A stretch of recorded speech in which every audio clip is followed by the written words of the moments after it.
റോമാലേഖനം 16 അധ്യായം 6 വചനം. നിങ്ങൾക്കായി വളരെ അധ്വാനിച്ചവളായ മറിയയ്ക്ക് വന്ദനം ചെയ്യുവിൻ. റോമ സഭയിലുണ്ടായിരുന്ന വ്യത്യസ്തരായ ആളുകളെ അവരുടെ പേരെടുത്ത് അഭിനന്ദിക്കുന്ന പൗലോസിനെ കാണാൻ കഴിയും. അവർ ഓരോരുത്തരും ചെയ്ത പ്രവൃത്തിയുടെ ചെറിയ ഒരു തലമെങ്കിലും താൻ എടുത്തു പറഞ്ഞ് അവരെ പ്രോത്സാഹിപ്പിക്കുന്നത് നമുക്ക് കാണാനായിട്ട് സാധിക്കുന്നുണ്ട്. അതിൽ ഒരാളാണ് മറിയ. ആ മറിയയെക്കുറിച്ച് പറഞ്ഞിരിക്കുന്ന പദം ചിന്തിക്കേണ്ടതാണ്. നിങ്ങൾക്കായി വളരെ അധ്വാനിച്ചു.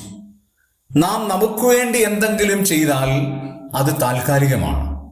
എന്നാൽ നാം മറ്റുള്ളവർക്ക് വേണ്ടി, അവരുടെ ആത്മാവിന്റെ രക്ഷയ്ക്ക് വേണ്ടി, അവരുടെ ആത്മാവിന്റെ ഉണർവിന് വേണ്ടി അവരെ സഹായിക്കുന്നു എന്ന് വരികിൽ, മറ്റുള്ളവരുടെ ആത്മീക ഉന്നമനത്തിനു വേണ്ടി ഞാനും നിങ്ങളും പ്രവർത്തിക്കുന്നു എന്ന് വരികിൽ, അത് എത്രയോ പ്രശംസനീയമായ ഒരു കാര്യമാണ്. മറിയെക്കുറിച്ച് ദൈവത്തിന്റെ ആത്മാവ് എടുത്തു പറയുന്ന ഒരു പ്രസ്താവന അതാണ്. നിങ്ങൾക്ക് വേണ്ടി വളരെ അധ്വാനിച്ച ഒരു പുണ്യസ്ത്രീ. പ്രിയമുള്ളവരെ, നാം നമുക്ക് വേണ്ടിയാണോ അധ്വാനിക്കുന്നത്, അതോ മറ്റുള്ളവർക്ക് വേണ്ടിയാണോ? പേരിന് വേണ്ടിയാണോ നാം അധ്വാനിക്കുന്നത്, അതോ സ്വർഗം നമ്മെ ആദരിക്കും എന്നോർത്താണോ?